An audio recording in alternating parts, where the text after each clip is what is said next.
Hey, my friends, here is your warm up for today. It is a reading context clues. Okay, so remember, and I'm going to kind of go to the next slide to remind yourself, maybe my head on the way. Context clues, a lot of times these are the two that I try first, and we're going to kind of after break and as we get started on context clues again, we're going to keep these two strategies, the ones that we try out together. Now, of course, there's some other things, especially like we started looking at prefixes in our classes, but today I'm going to stick with these two strategies right here, and they're on your slides as well. So it tells you right here to read around the word. So like if you context clues are when you don't know what a word means. So if I'm reading a book and I'm like, that word sounds familiar or it doesn't sound familiar at all, and I don't even know what it means. If I just keep reading, then I'm going to miss what the story is trying to tell me. I'm going to miss that fact if it was a nonfiction. So it's really important to know and be that thinking reader, like we always say. So sometimes reading around that word that you aren't sure of, that means read a little bit before and a little bit after, then it'll give you some clues and maybe gives you some clues of what that word means. And then you can, this one right here is to switch out and substitute. Take out the word that you didn't know, put your good guess on there, and read the sentence and see if you're correct. So I would stick with these two today, just to kind of remind yourself when you don't know a word, how to use those context clues. So today in your warm-up, you're going to, of course, listen to this video, write your answer and your thoughts in the purple boxes to show your reading thinking, okay? So we're working on that reading thinking right here. Okay, and on to number one in a moment, you're going to tell me what you think this word that's underlined, frigid, means.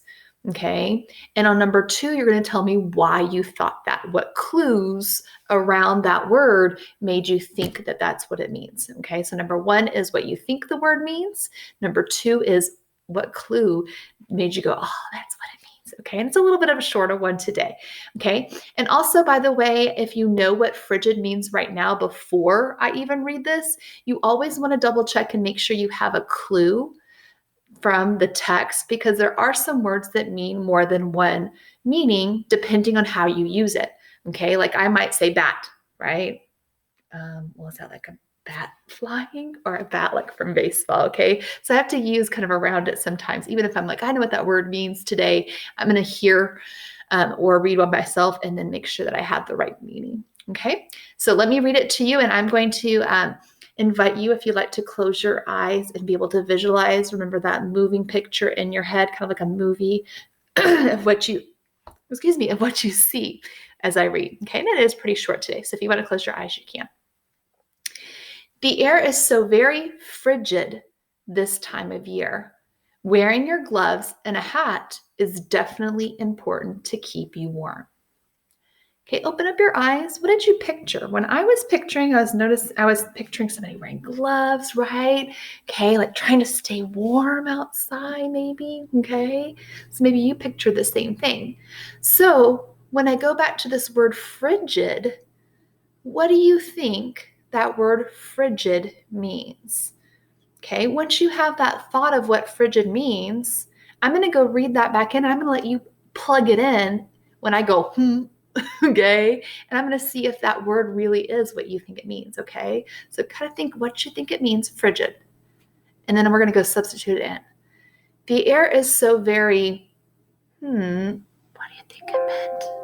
This time of year, wearing your gloves and a hat is definitely important to keep you warm. So if your guess when I gave you your made sense, type that guess here, and then tell me what in the story, the short story, made you think that, what clue made you think that, okay? And then that's it for today, okay? I will see you next time. Remember, read around for those clues when you don't know what a word means. Happy reading. See you next week.